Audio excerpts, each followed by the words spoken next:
Hello, I'm John Talley with Partzilla.com. Today we're going to be looking at our Honda TRX400 EX. And we're having to diagnose a little bit of a problem here. We had adjusted the valves in one of our other videos, and what I've noticed is this one's spitting out just a little bit of smoke. So we need to start diagnosing and see what's going on in there. One of the first steps we need to do is go ahead and check the compression. That'll give us somewhat of an indication of what's going on inside of the engine. Once we do that, then we can make a determination if we need to go ahead and pull the head and possibly even go down and look at the piston and rings. So that's just a little bit of an overview. This is going to be a pretty intense, investigation. So if you're ready, let's dive into it. All right, before we get started, I at least want to show you some of the tools you're going to need to get this project done. For the most part, it's going to be covering a pretty wide range of either sockets and or wrenches, as well as different size Allens. You want to make sure you've got a full set of metrics going from at least 8 up to 14 millimeters on your sockets, and need to go from 5 up to about 10 for your Allens. You're going to need a couple of screwdrivers, typical pliers and cutters, different extensions, and want to make sure in your toolkit, if you still have it, you have this little gadget right here. That's what you're going to need to pull your spark plug out, as there isn't a whole lot of clearance in there. Other than that, just a decent ratchet, a magnet, little pick tool, and then a Sharpie and some plastic bags, because you're going to need to write down by section, the different nuts and bolts as they come off the machine. So that's a general overview of what you're going to need. Okay, to perform a compression test, the engine needs to be at operating temperature. So what I need to do now is at least go ahead and set the fuel tank back into position, connect up the hose, and let it run for about 2 or 3 minutes.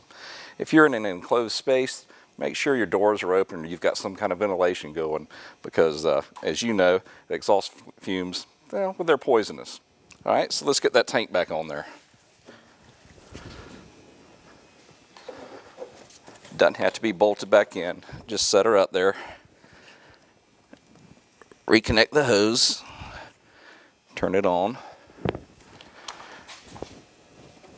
And start her up. All right, so we've got the machine warmed up, and this is a pretty simple procedure. All we have to do is pull the spark plug, and then using a compression tester with an adapter like this one, go ahead and screw it down in there, and then you want to open your throttle all the way up, crank it over about 7 or 8 times, and you'll see the needle start going across the scale there. And what we're looking for is something in between 100 and 128 psi. Anything below that would indicate we probably have a problem.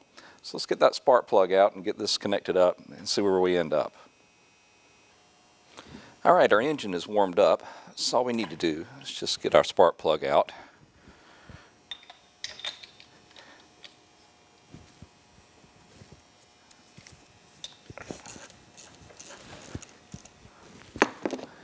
Once we get it out, we'll put in the compression tester adapter.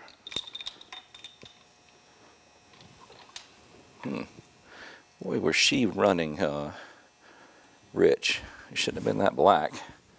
That may explain why we may be burning some oil in there. All right, but go ahead and get your adapter in.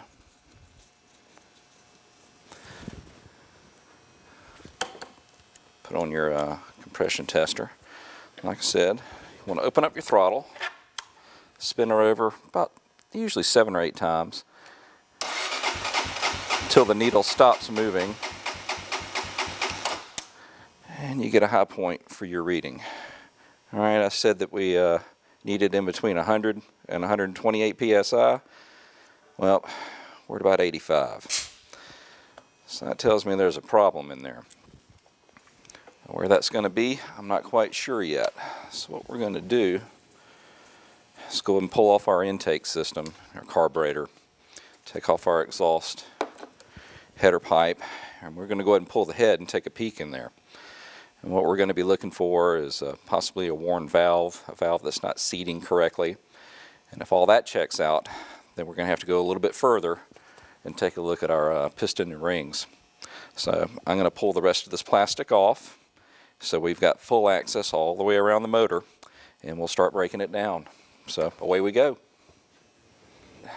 First thing we need to do is go ahead and disconnect the battery terminal.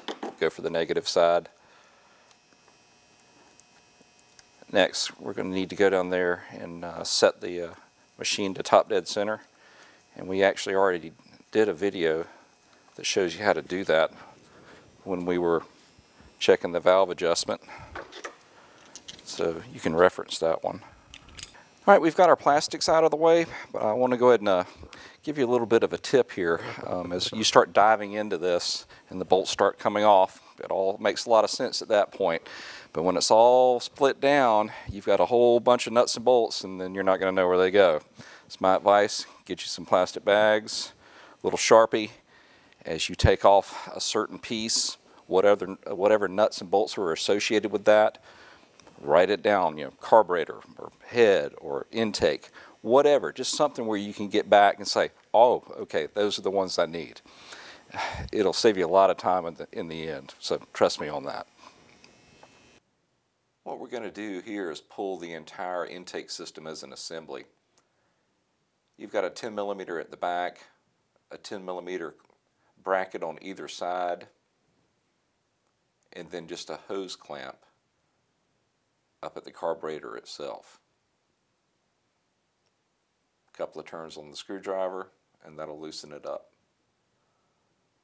Now this entire section will lift out. You need to kick off the breather hose right here on the side, and it'll just pop right out. Now this entire assembly will just lift out. Next, you want to loosen up the clamp on the front of the carburetor, a little bit of a wiggle, and she'll pop right out. Next, you have your exhaust, where you have a 10 millimeter up at the top, an Allen, and then there's actually a 12 millimeter down under the Allen on the frame. Once you get that 12 millimeter removed, she'll slide right off. Remove your head bolts, going to be 4 of them. 12 millimeter socket will do the job. And now with a little bit of wrangling, she'll end up sliding right out of there. Get around that clutch cable and off she comes. Next, need to remove the top motor mount. It's basically a bolt that goes all the way through with a couple of rather large spacers. Now there's going to be several 8 millimeter bolts all the way around the perimeter of the head itself. We're going to go around and pull every one of those. Now don't forget this 12 millimeter right in the very dead center. With that last bolt removed, she will just pry right off. May take a little bit of wiggling, but there she comes. We need to remove the cam chain tensioner, but to do that we need to go ahead and get this bracket and the negative cable, which is mounted to a bolt on the starter itself. We need to remove those two things so we actually have access to get to the 2 8 millimeter bolts that hold the cam chain tensioner in place. Now with the bracket and the negative cable removed, we can get to those 2 8 millimeters right here. Still a little close, but they'll come out. Now with the tensioner removed, we'll have enough slack on the chain to actually pull it off the sprocket. What we want to do here is go ahead and remove that top Allen head bolt. We're going to rotate it 180 degrees and then remove the other Allen bolt. With both bolts removed, the cam gear will actually slide off and then allow you to remove the camshaft itself. We want to reach down in here and pull out the decompression pin. And be careful not to drop this. Tiny little pin, and there's actually a spring that's under it that we can remove later when we get the head all the way off. Now we can get out the cam gear itself. To keep the cam chain from falling down into the engine, I'm going to use just a length of wire to hold it up in place. With the chain held up in place, we can go ahead and start removing the head bolts. There's going to be 4 of them. 14 millimeters. It's a fair amount of torque on these, so you have to put some effort into it.